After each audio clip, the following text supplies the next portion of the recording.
favor, del verso 1 al 3, Colosenses 2, del verso 1 al 3. Colosenses capítulo 2. No, del verso 1 al 3. Dice la palabra del Señor: porque quiero que sepáis cuán gran lucha sostengo por vosotros y por los que están en la Odisea y por todos los que nunca han visto mi rostro, para que sean consolados sus corazones, unidos en amor, hasta alcanzar todas las riquezas del pleno entendimiento, a fin de conocer el misterio de Dios, el Padre, y de Cristo, en quien están escondidos todos los tesoros de la sabiduría y del conocimiento. Vamos a continuarle. Y esto lo digo para que nadie os engañe con palabras persuasivas, porque aunque estoy ausente en cuerpo, no obstante en espíritu estoy con vosotros, gozándome y mirando vuestro buen orden y la firmeza de vuestra fe en Cristo. Por tanto, de la manera que habéis recibido del Señor Jesucristo, andad en él, arraigados y sobreedificados en él, y confirmados en la fe, así como habéis sido enseñados, abundando en acciones de gracias. Padre, bendiga la enseñanza de esta tarde. Denos sabiduría, Señor. Ayúdeme con la garganta, Señor, y que, Padre Celestial, podamos salir edificados en esta tarde. Bendiga el culto vespertino como bendijo el matutino.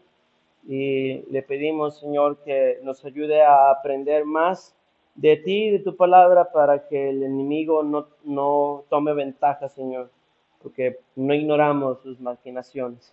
En el nombre de Cristo Jesús oramos. Amén.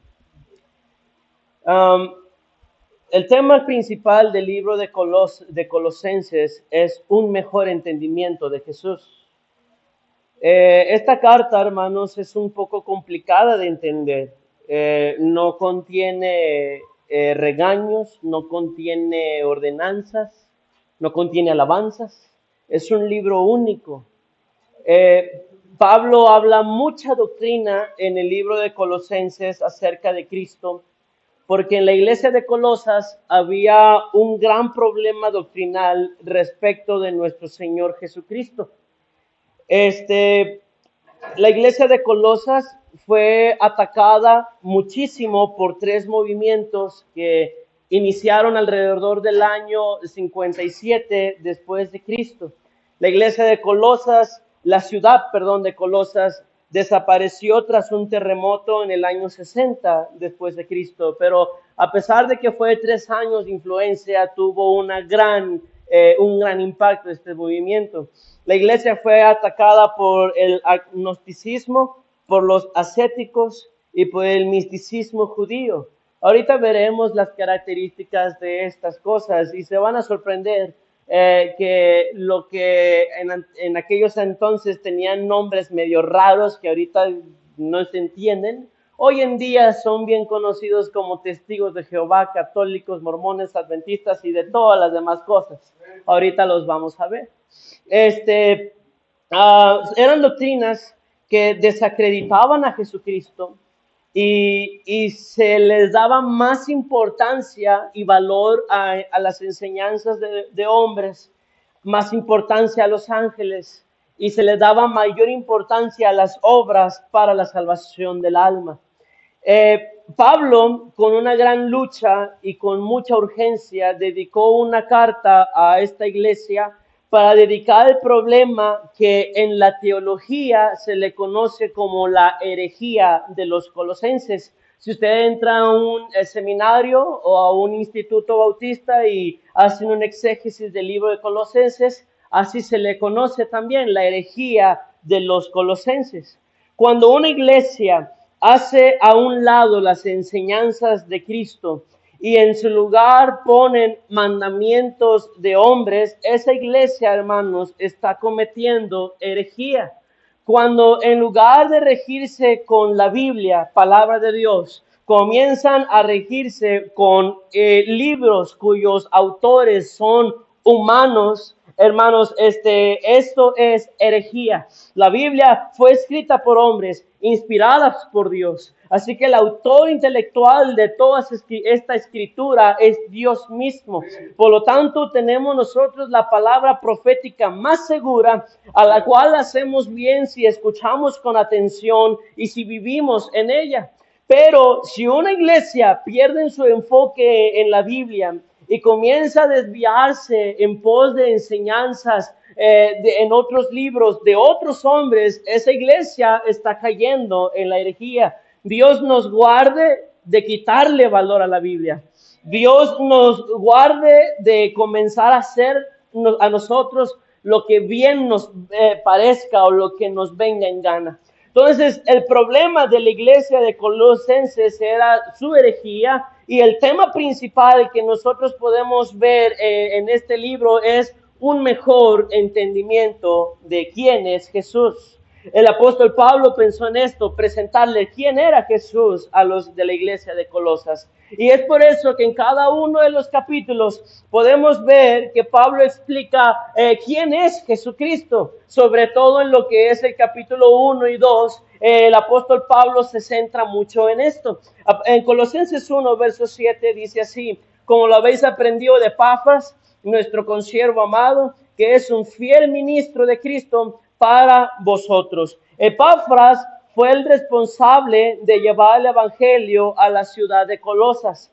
Parece ser, por otro texto que está en Colosenses un poco más adelante, que Pablo nunca visitó esta ciudad, nunca los conoció cara a cara. Pero cuando él se presenta a la iglesia de Colosas en el capítulo 1 y versículo número 2, él usa una palabra que llama la atención. En el verso 2 dice: a los santos y fieles hermanos en Cristo que está en Colosas. En ninguna otra epístola, salvo Colosenses y Efesios, el apóstol Pablo usa la palabra fieles.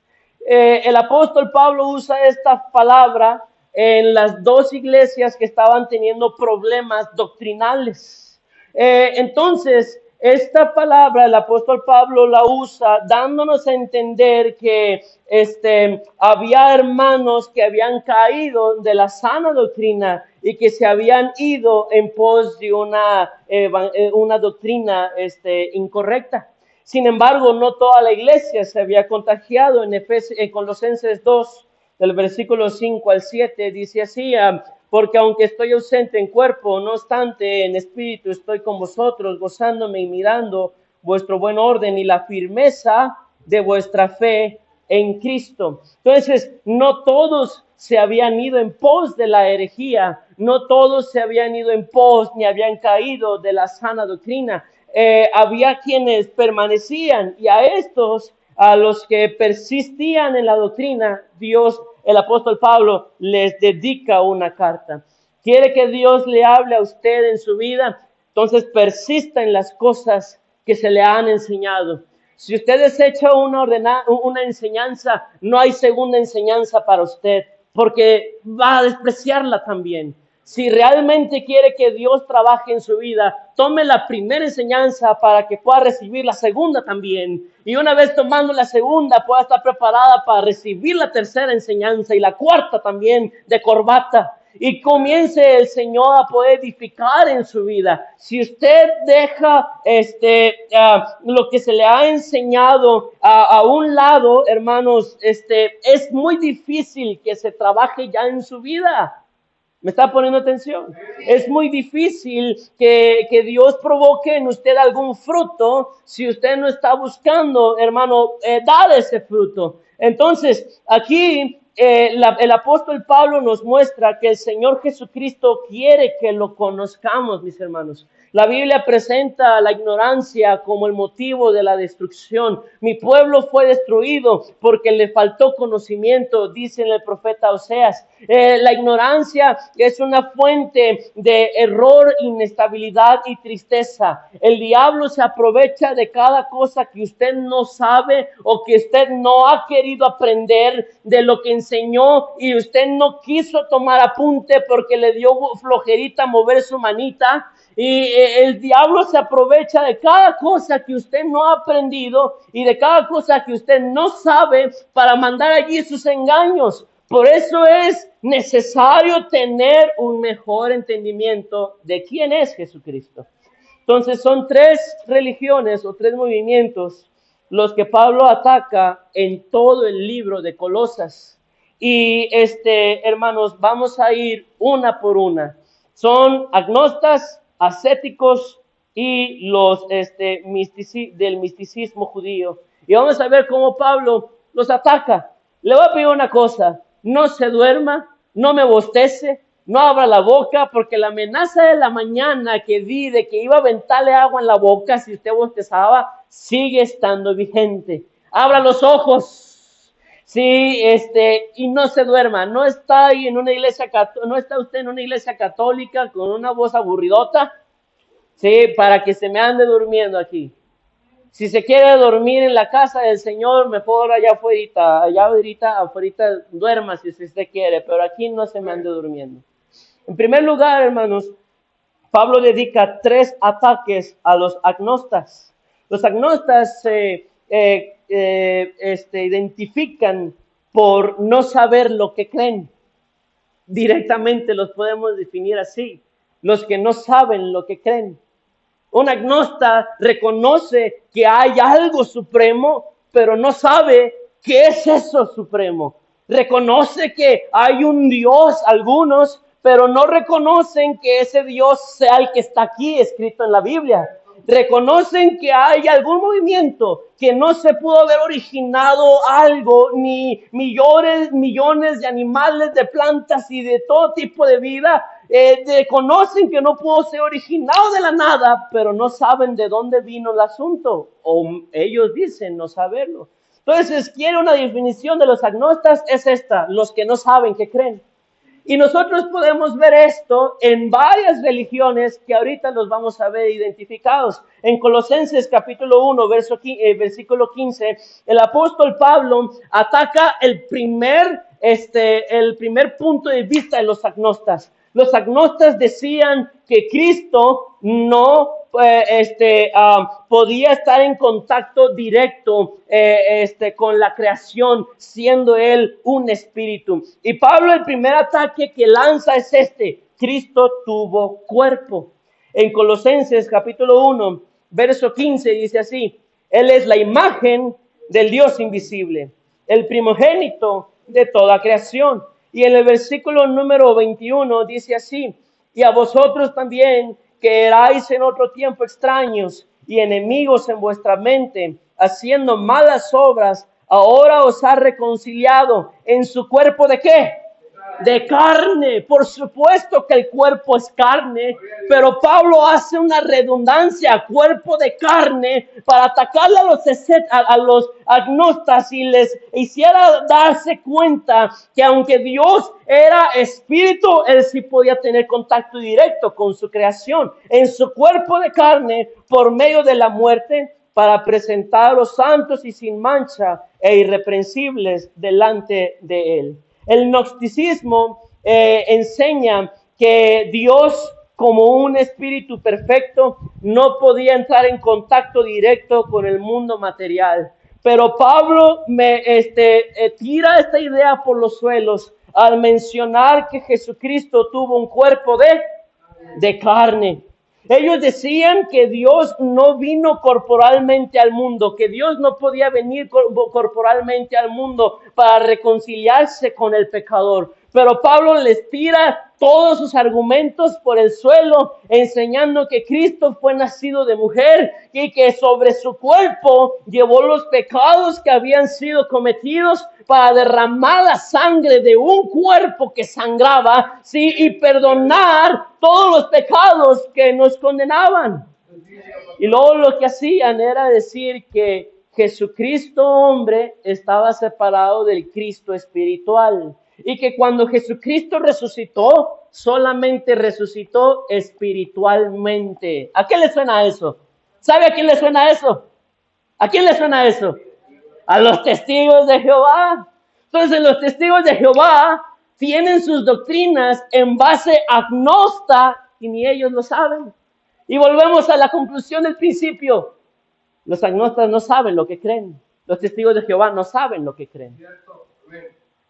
Una vez le pregunté a un testigo de Jehová, ¿usted cuántos dioses cree? Me dijo, no, en uno. Y hasta me dijo un pasaje, oye, oh Israel, Jehová vuestro Dios, Jehová uno es. Y hasta me lo dijo con una cara de pasión. Y le pregunté, ¿Jesucristo es un Dios o no es un Dios? Y me dijo, sí, Jesucristo es Dios, pero no es Dios. Así de absurdo. Jesucristo es Dios, pero no es Dios. ¿Es Dios verdadero o Dios falso? Es un Dios, pero no es como el Dios del cielo. Entonces usted cree en dos dioses. No saben lo que creen. Los testigos de Jehová son agnostas. No saben lo que creen. Y este es el primer ataque que Pablo lanza en contra de los agnostas. Decir que Jesucristo tuvo contacto directo en carne con su creación. Que Dios se manifestó literalmente, hermanos, en carne. Y esto nos lleva al segundo punto. Jesucristo es Dios. ¿Sabía que los agnostas no creían eso? Y ahí viene quien no cree eso. Los testigos de Jehová. Dice el versículo 15, Él es la imagen del Dios invisible, el primogénito de toda creación. Dice, Él es la imagen del Dios invisible. Eso quiere decir, mis hermanos, que Cristo es la parte visible de Dios. Dice la Biblia, a Dios nadie le ha visto jamás. Pero el unigénito Hijo del Padre, que está en el seno del Padre, Él le ha dado a conocer. Es decir, Dios, Cristo está diciendo, ustedes jamás han visto al Padre, pero si me están viendo a mí, yo soy la imagen del Padre, yo soy lo que ustedes no pueden ver del Padre, yo soy también el Padre, yo soy Jehová. El Señor Jesucristo se presenta a sí mismo como Dios. La palabra del Señor menciona que un hombre le dijo, muéstranos al Padre y nos basta. Y Jesucristo le dijo, tanto tiempo hace que estoy con ustedes y no me has conocido, Felipe. El que me ha visto a mí, ha visto al Padre. ¿Por qué? Porque yo soy la imagen, la parte visible de Dios. Por lo tanto, Jesucristo es Dios. Y si Cristo es Dios, entonces Cristo es el creador. Los agnostas consideraban que Jesús no era el creador, sino un ser creado. ¿A qué se parece eso? A los testigos de Jehová. Los testigos de Jehová de hoy en día son los agnostas de aquel entonces de la iglesia de Colosas. En Colosenses 1, versículo 16, dice, porque en él fueron creadas todas las cosas, las que hay en los cielos y las que hay en la tierra, visibles e invisibles, sean tronos, sean dominios, sean principados, potestades. Todo fue creado por medio de Él y para Él. Los agnostas igualaban a Cristo con los ángeles, cosa que también hacen los testigos de Jehová, porque ellos dicen que Jesucristo es el arcángel Miguel. Pero Pablo tumba esto por los suelos, diciendo que Jesucristo fue quien creó a los ángeles, sean principados o potestades, haya sido cualquier nivel de ángel, haya sido incluso arcángeles, querubines, serafines, lo que sea, Cristo los creó y que por lo tanto, al ser Él el creador de los ángeles, Jesucristo era mayor que los ángeles. Y tumba por los suelos la idea de los agnostas. Cuando nosotros predicamos a testigos de Jehová, ellos usan la palabra primogénito del versículo 15. Y dicen, no, es que si te fijas, Jesucristo es el primero de la creación. Dios lo creó primero y luego ya existió todo lo demás. En aquel entonces, hermanos, del Antiguo Testamento, los judíos llamaban a Jehová, a Yahvé, el primogénito del mundo. Entonces, el hecho de que se esté utilizando la palabra primogénito para hablar de Jesucristo no lo hace menor que el Padre, porque en aquel entonces los judíos también llamaban primogénito al Dios el Padre. Así que no, en ninguna manera Cristo es menor. Pablo se encarga de presentar a Jesucristo por encima de los ángeles y a la altura de Dios el Padre, porque Jesucristo es Dios. En Colosenses capítulo 2, versículo 18. Y si se fija, son temas que están un tanto escondidos del libro de Colosenses. Se tiene que ver históricamente, contextualmente, el contexto de la carta. ¿Por qué la carta? En Colosenses 2:18 dice: nadie os prive de vuestro premio, afectando humildad y culto a los ángeles, entremetiéndose en lo que no ha visto, vanamente hinchado por su propia mente carnal y no haciéndose de quién, hermanos, de la cabeza. ¿Y quién es la cabeza? Cristo. Los agnostas, hermanos, consideraban a los ángeles mediadores entre Dios y los hombres. Pero Pablo menciona que si se agarran de los ángeles y le dedican culto a los ángeles, se sueltan de la cabeza de Jesucristo. Estos de que estaban cometiendo herejía en la iglesia de Colosas, reconocían que podían pedirle a los ángeles favores y recurrir a los ángeles para la salvación de sus almas. Y Pablo, al mandar a Timoteo a la iglesia de Éfeso a tratar también con problemas doctrinales, les presenta a Timoteo una frase, un versículo que es muy conocido. Hay un solo mediador y un solo intercesor entre Dios y los hombres. ¿Quién es? Ningún ángel, ningún ángel. No necesitamos ángeles de la guarda ni que rueguen por nosotros. En Cristo se encuentra nuestra ayuda. Y dice que por agarrarse de los ángeles no se hacen de la cabeza, no se agarran de la cabeza, o se agarran de los ángeles o se agarran de Cristo. Y usted, al que necesita pedirle favores diariamente, no es a ningún ángel de la guarda que no lo desampare ni de noche ni de día. Necesita pedírselo a Cristo, al Señor. Colosenses 1:17, por favor. Y luego si se fija, aquí está hablando de agnostas porque dice, entremetiéndose en lo que no ha visto, vanamente hinchado por su propia mente carnal. Curiosamente los agnostas se creen, pero mire, inteligentes. Son cerebritos, Jimmy Neutron. Y sí, están cabezones. Si acaso es en lo que se parece. Y dice cosas que no han visto, vanamente hinchados por su propia mente carnal. La Biblia dice que Dios prende a los sabios en la astucia de ellos. ¿Sabe cómo lo hace? Los sabios se cuestionan tanto de la vida y se hacen tantas preguntas que después ni ellos saben la respuesta. Piensan una cosa, piensan una respuesta y después meditan sobre esa respuesta y intentan conseguir otra respuesta y después meditan sobre eso y se ven embolados en puras preguntas y no entienden ya nada, y de esta manera Dios los caza en su propia astucia. La astucia y la inteligencia de los agnostas, hermanos, no tienen nada en comparación con la preciosa palabra de Dios. Colosenses 1:17 dice, y Él es antes de todas las cosas, y todas las cosas en Él subsisten. Esto quiere decir, bueno, vean eso 18, y Él es la cabeza del cuerpo que es la iglesia, Él que es el principio, el primogénito de los muertos, para que todo tenga la preeminencia. Dice, todas las cosas en Él subsisten. Eso quiere decir, hermanos, que el universo es cristocéntrico. Todo depende de Él.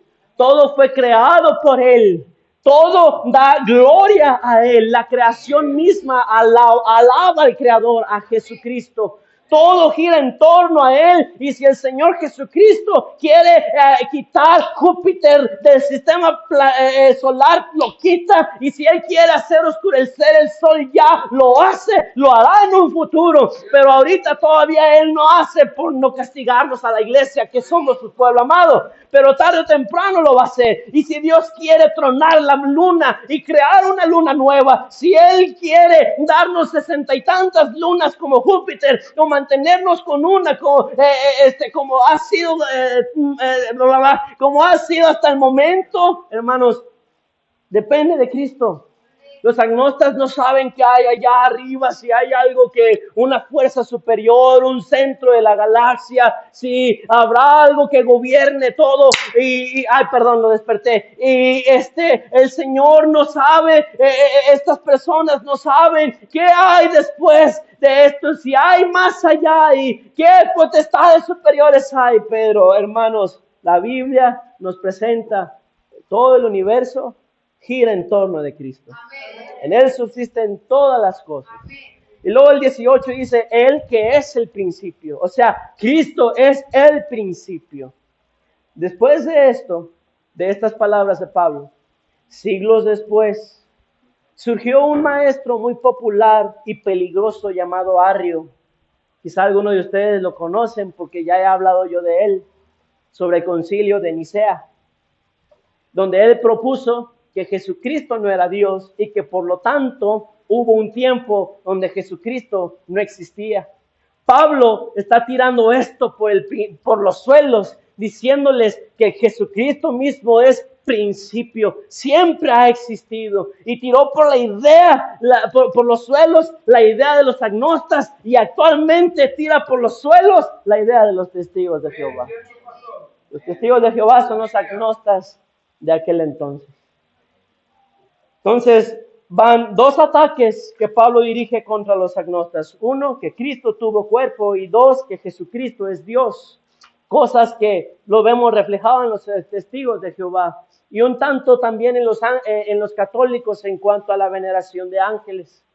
En el número 3, el tercer ataque que Pablo lanza en contra de los agnostas es que Cristo es la fuente de la sabiduría.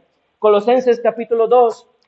Versículo número 3, la palabra de Dios dice así, hablando de Jesús, dice, en quien están escondidos todos los tesoros de la sabiduría y de qué, hermanos, y del conocimiento. Los agnostas buscan los tesoros de la sabiduría y del conocimiento, pero no los buscan en Jesús. Por eso usted no puede ver a ningún agnosta leyendo la Biblia. Según ellos son visiones especiales de cosas secretas que no son para hombres y mujeres ordinarios. Es decir, para personas con acá. Bien intelectuales según ellos. Y no saben el uso de la coma, el punto y coma, acento, si es con S, con C. No saben nada de eso. Y aún así ellos se creen, el mero guacamole. Y Cristo, hermanos, Pablo se encarga de tirar esto. Este es un ataque directo a los agnostas. Y él les dice, en Cristo se encuentra toda la sabiduría y todos los misterios. Pablo escribió, ustedes van a encontrar los tesoros de la sabiduría solamente en Jesús. Sí, hermano, allá afuera está su lugar. Yo dije que los que se durmieran estarían allá afuera. Adelante. Por mí no hay problema. Pablo mencionaba que en Jesús se encuentran todos los misterios. Lamentablemente, hermanos, aquí caen incluso los bautistas. ¿Por qué? Porque los bautistas, muchos, buscan más de lo que está escrito. Y la Biblia tiene, hermanos, una prohibición a esto. Pablo dice varias veces, no piensen y no busquen más allá de lo que se ha dejado aquí escrito. No porque busquemos que usted sea ignorante y que no sepa y nada de eso, no.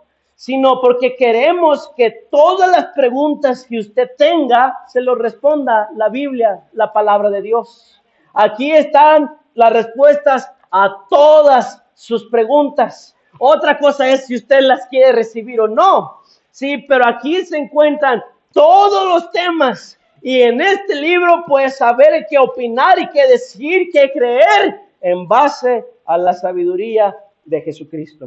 Sí, no necesita salirse a otro lado. Por ejemplo, el aborto, hermanos, es un tema que aquí no está literalmente escrito de el aborto es pecado. ¿Se mencionan los abortivos? Sí, en Eclesiastés se mencionan los abortivos, pero no se menciona que el aborto sea pecado. Sin embargo, a pesar de que no se mencione eso, podemos ir a la Biblia y encontrar bases bíblicas para estar en contra de lo que es el aborto. Entonces no necesita salirse de la Biblia, no necesita consultar otros libros, no necesita consultar otros teólogos que andan desviados de la sana doctrina y utilizando fuentes desconocidas. Lo que usted necesita es Biblia.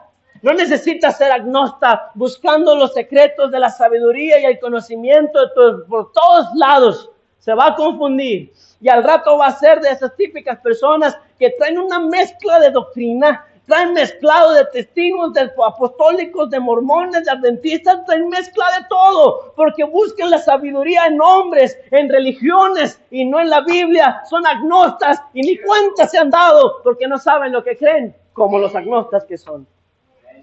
Entonces, Cristo es la fuente de la sabiduría y este es el tercer ataque que Pablo dirige a los agnóstas. El segundo movimiento que podemos ver en la iglesia, en la carta a los Colosenses y que Pablo ataca son los ascéticos. En Colosenses 1, por favor, verso 24, se puede encontrar. Colosenses 1, 24.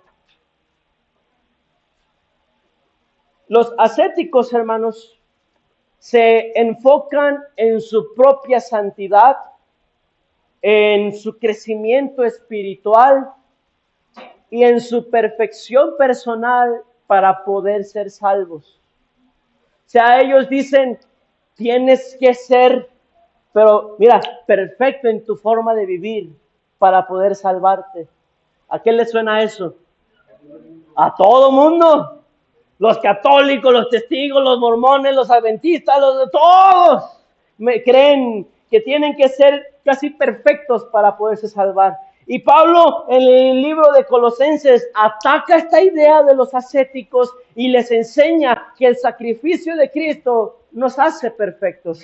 En Colosenses 1, verso 24 dice así: ahora me gozo en lo que padezco por vosotros y cumplo en mi carne lo que falta de las aflicciones de Cristo por su cuerpo, que es la iglesia, de la cual fui hecho ministro según la administración de Dios que me fue dada para con vosotros, para que anuncie cumplidamente la palabra de Dios, el misterio que había estado oculto desde los siglos y edades, pero que ahora ha sido manifestado a sus santos, a quienes Dios quiso dar a conocer las riquezas de la gloria de este misterio entre los gentiles, que es Cristo en vosotros, la esperanza de gloria, a quien anunciamos, amonestando a todo hombre y enseñando a todo hombre en toda sabiduría, a fin de presentar perfecto en Cristo Jesús a todo hombre. Entonces Pablo se encarga de atacar no solamente a ascéticos, sino a adventistas, a testigos, a mormones, a un montón de religiones de hoy en día que creen que tienen que ser perfectos para salvarse. Y él les dice no, en Cristo el hombre es hecho perfecto. ¿Me está poniendo atención? En Hebreos capítulo 10, por favor, versículo 34. Hebreos 10, 34. Perdón, 10:14, Hebreos 10:14. Dice así: porque con una sola ofrenda hizo perfectos para siempre a los santificados. Entonces Pablo ataca a los ascéticos y les dice, no No tienen por qué esforzarse para ser perfectos y entrar al cielo. Esa perfección que Dios del Padre demandaba, Cristo ya la cumplió. Y si ustedes vienen a los pies de Cristo y lo aceptan como Salvador, Cristo les comparte esa perfección. Ustedes son hechos perfectos ante la vista de Dios el Padre y tienen la vida eterna. Cosa que ni los evangélicos hoy en día entienden. Número 2. Allí en Colosenses, hermanos, por favor, de nueva cuenta.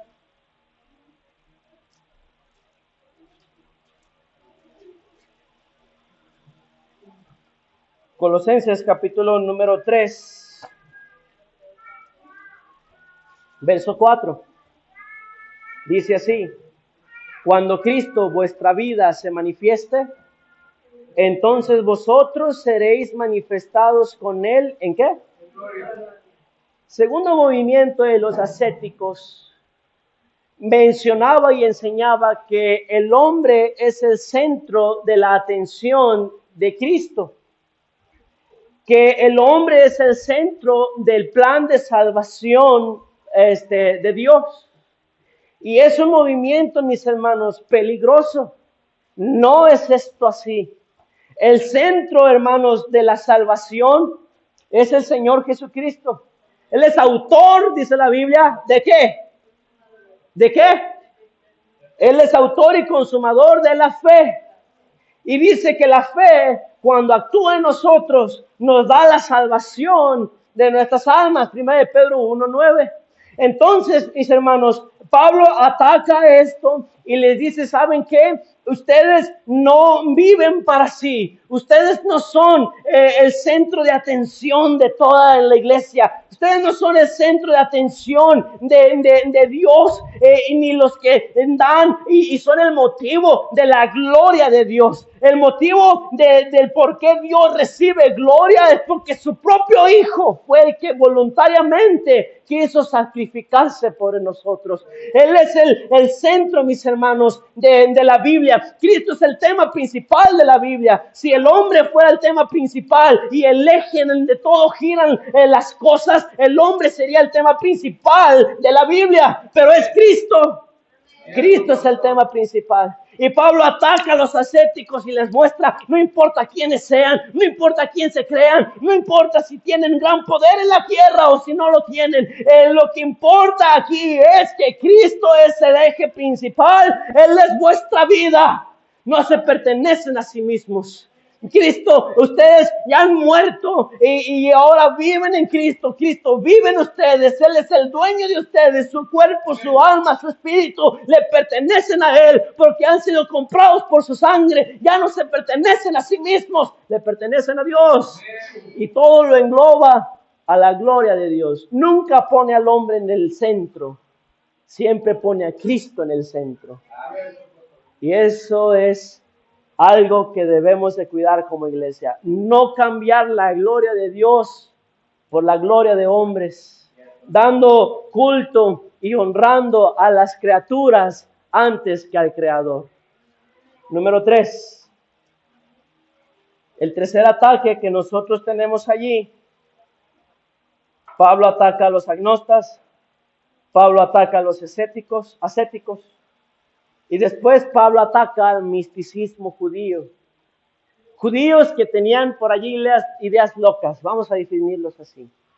En Colosenses 2, verso 8, mirad que nadie os engañe por medio de filosofías y huecas sutilezas, según las tradiciones de los hombres, conforme a los rudimientos del mundo y no según Cristo. ¿Ha escuchado usted la palabra karma? Adivine de dónde tiene su origen. Pablo ataca el karma, hermanos. Y él muestra que no existe el karma, los rudimientos del mundo. La idea básica entre estos judíos paganos era la de causa y efecto. ¿Me haces mal? Al rato vas a ver cómo te va a ir a ti. Me miraste feo, te voy a mirar feo y se te va a doblar el pie. Y suelen decir la gente, el karma existe. El karma existe. Videos de un señor pegándole al perro un señor gordo pegándole al perro y después su propia panza se lo lleva al suelo, el señor se cae. Una señora con un machete intentándole pegar a uno de comisión de federal que le estaba cortando la luz. Le tiró el machetazo y la panza le ganó y ándale, se fue la señora, se rompió el brazo. Y muchos dicen, el karma. Pero no, hermanos, usted no debe creer en el karma. Porque el karma quita fuera la gracia, echa fuera la gracia. Y Pablo está diciendo, ustedes no deben sujetarse a ideas de ese estilo que echen fuera la gracia. Ustedes deben de vivir en la gracia y todo lo que reciben en gracia deben darlo en gracia. ¿Me está poniendo atención? Entonces, el karma, hermanos, no es algo en lo que usted debe de creer, ni en lo que debe de practicar, ni lo que debe de esperar que le venga en contra de aquel hermanito que le ofendió, que le hizo sentir mal. No debe esperar esto, usted debe esperar gracia. Amén. Si fuera esto así, hermano, sabe que usted pecó, ándele karma, váyase al infierno. ¡Ah! Karma, karma, karma. No, nosotros somos de gracia, hermanos. En la gracia del Señor Jesucristo estamos cimentados. Por ella somos nosotros salvos. Y creer en el karma es echar fuera la gracia. Y esto es un ataque que Pablo hace. Número 2, Colosenses capítulo 2, verso 16. Dice así, por tanto, nadie os juzgue en comida o en bebida, o en cuanto a días de fiesta, luna nueva o días de reposo. Todo lo cual es sombra de lo que había de venir. Pero el cuerpo, ¿qué dice? El segundo punto que Pablo ataca con los de misticismo judío es que los cristianos no estamos bajo las leyes judías. Este ha sido un pleito de la iglesia, hermanos, miren, desde años atrás, siglos, donde la iglesia ha padecido la influencia de falsos hermanos que comienzan a meter el cumplimiento de la ley para poder ser salvos.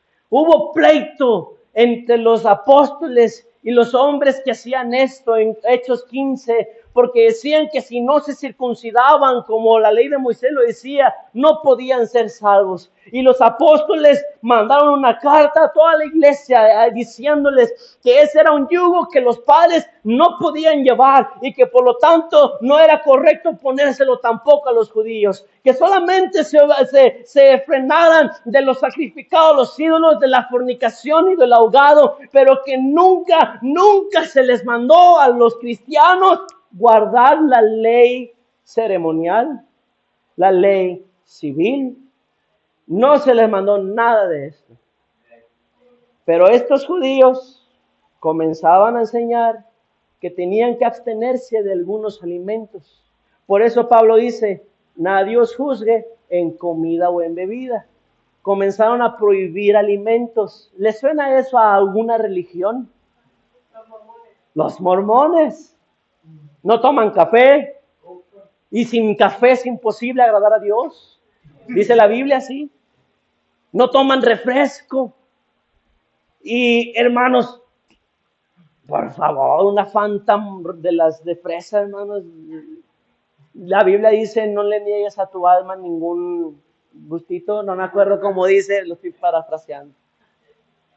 Prohíben a ingerir alimentos que Dios creó para que fueran consumidos con acción de gracias. En el verso 20 dice, pues si habéis muerto con Cristo en cuanto a los redimientos del mundo, ¿por qué como si vivieseis en el mundo sometéis a preceptos tales como no manejes, ni gustes, ni aun toques, en conformidad a mandamientos y doctrinas de hombres, cosas que todas se destruyen con el uso? Tales cosas tienen, la verdad, cierta reputación de sabiduría en culto voluntario, en humildad y en duro trato del cuerpo, pero no tienen valor alguno contra los apetitos de la carne. Entonces Pablo está diciendo, estos hombres se prohíben estas cosas no por mandamiento de Dios. En ninguna parte de la Biblia dice, no tomes Pepsi. Pero ellos se lo prohíben por mandamiento de hombre. Y dice, tiene fama tiene reputación de sabiduría, porque aunque nos guste, es bueno no tomar Pepsi. Pero dice, aunque tiene esa reputación de ser algo bueno, no tiene ningún control en contra de los apetitos de la carne, en contra del pecado, para ser más claramente.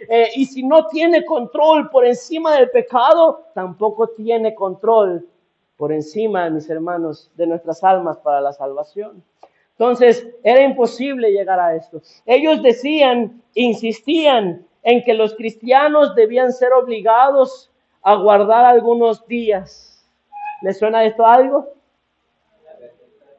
Que quieren que sí o sí guarde el día sábado. La ley del Antiguo Testamento tuvo ciertas provisiones, hermanos, que, por así decirlo, y no sé si sea la palabra más indicada, se eliminaron con Jesús con respecto a la comida o días de reposo. No significaba que las leyes fueran malas, sino que era sombra de lo que había de venir. Una vez que el cuerpo, Jesús, ha llegado, ya no necesitamos estar en la sombra, podemos venir al cuerpo. El cuerpo ya llegó, la realidad ha llegado, la sombra ha pasado. Para el cristiano ahora todas las comidas son puras, a excepción de la reliquia, y todos los días le pertenecen a Dios. Entonces, Pablo ataca al misticismo judío de esta manera. Y número 3, y por último, en Colosenses 1,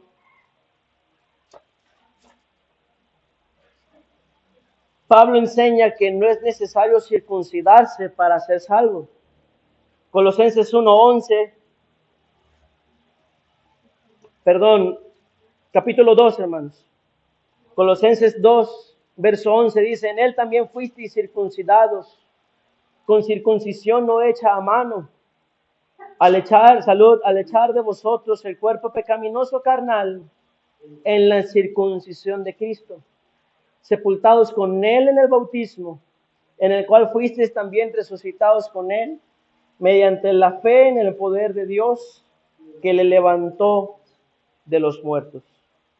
A los colosenses les estaban enseñando que debían circuncidarse para poder estar bien con Dios. Hechos 15, por favor, y ya mero terminamos, es el penúltimo texto que vamos a ver. Hechos 15, versículo 1.